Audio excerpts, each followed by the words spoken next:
आज हम बात करेंगे विलयनों की सांद्रता व्यक्त करने की विधियाँ जैसे कि नार्मलता हो गई, मोलरता हो गई और मोललता हो गई। इन तीनों विधियों के बारे में पूरी डिटेल में जानकारी आपको आज इस वीडियो में देंगे, तो वीडियो को लास्ट तक जरूर देखिएगा और वीडियो को लाइक करके चैनल को अभी सब्सक्राइब कर दीजिए। नॉर्मलता, नॉर्मलिटी इसको इंग्लिश में कहते हैं और इसकी परिभाषा बहुत ही सरल शब्दों में लिखी हुई है। क्या लिखी हुई है? किसी बिलियन के 1 लीटर मतलब आपके पास में 1 लीटर है, 1 लीटर में बिलीन मतलब 1 लीटर जो है उसमें बिलीन हो गया। क्या बिलीन हो गया? विलेय। ये जो विलेय पदार्थ है वो 1 लीटर जल में क्या हो गया कि विलेय हो गया। तो इसमें क्या कहा गया है कि किसी बिलियन के 1 लीटर में विलीन विलेय के तुल्यांकों की संख्या, जो विलीन विलेय के तुल्यांक हैं उनकी जो संख्या है वही क्या कहलाती है? नॉर्मलता कहलाती है। उस विलयन की क्या कहलाती है? नॉर्मलता कहलाती है। बस यही इसका क्या है? मेन पॉइंट यही है। अब इसका जो सूत्र है वो देखते हैं। नॉर्मलता को n से प्रदर्शित करते हैं। नॉर्मलता बराबर होता है विलेय के तुल्यांक अपॉन विलयन का आयतन लीटर में। फिर इसका जो पूरा एकदम सही से जो सूत्र बनकर आता है वो बनकर आता है विलेय की मात्रा ग्राम में बटे विलेय का तुल्यांकी भार विलयन का आयतन लीटर में। और इंग्लिश में अगर इसको देखें तो इंग्लिश में हमारा आता है n बराबर W/EW/VL। अब बात करते हैं इसके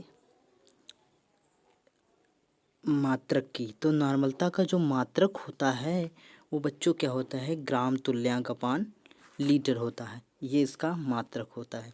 नीचे और देख लेते हैं क्या है। जिस विलयन की नॉर्मलता 1 होती है उसे नॉर्मल विलयन कहते हैं। तो इसमें हम आपको ये भी बता देते हैं कि नॉर्मल विलयन अगर कभी आ जाए तो क्या कहते हैं? जिस विलयन की नॉर्मलता 1 होती है उसे नॉर्मल विलयन कहते हैं।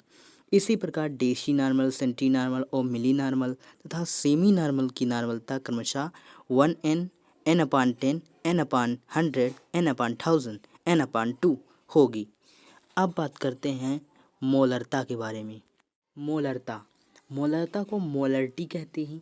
किसी विलयन के 1 लीटर विलीन विलेय के मोलों की संख्या, उसमें क्या था कि तुल्यांकों की संख्या थी और इसमें मोलों की संख्या। मेन पॉइंट यही है, मोलों की संख्या, तुल्यांकों की संख्या। तो आपको यही याद रखना है।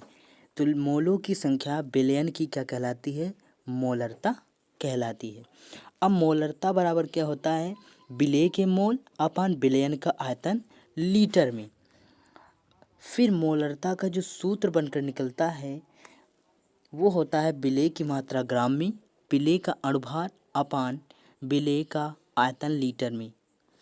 इसका मात्रक जो होता है वो ग्राम मोल अपान एल होता है, मतलब लंबाई। लीटर विलयन की सांद्रता ग्राम अपान लीटर में बराबर मोलरता गुणे अणुभार। अब बात करते हैं मोलरता के बारे में। मोलरता को मोलरिटी कहते हैं। 1 किलोग्राम, अब इसमें आया है कुछ मज़ा। 1 किलोग्राम विलायक, अब इसमें विलायक आ गया है, में विलीन विलेय के मोलों की संख्या। किसकी संख्या? मोलों की संख्या विलयन की क्या कहलाती है? मोललता कहलाती है। मोललता बराबर विलेय के मोलों की संख्या, विलायक का द्रव्यमान केजीएम में और विलयन की मात्रा ग्राम में, विलेय का अणुभार अपान विलायक का द्रव्यमान केजीएम में। इसका मात्रक होता है मोल अपान केजीएम और इंग्लिश में इसे कह सकते हैं, इसका सूत्र m बराबर W/m/V, वो भी किलोग्राम में। अब यहाँ पर थोड़ा और लिखा हुआ है। क्या लिखा हुआ है? मोललता ताप पर निर्भर नहीं करती, ये एक फैक्ट लिखा हुआ है। तो हमने आपको बहुत अच्छी तरीके से समझाया है, समझ में आ गया होगा। तो वीडियो को लाइक करके चैनल को सब्सक्राइब कर दीजिए और मिलते हैं अगली वीडियो।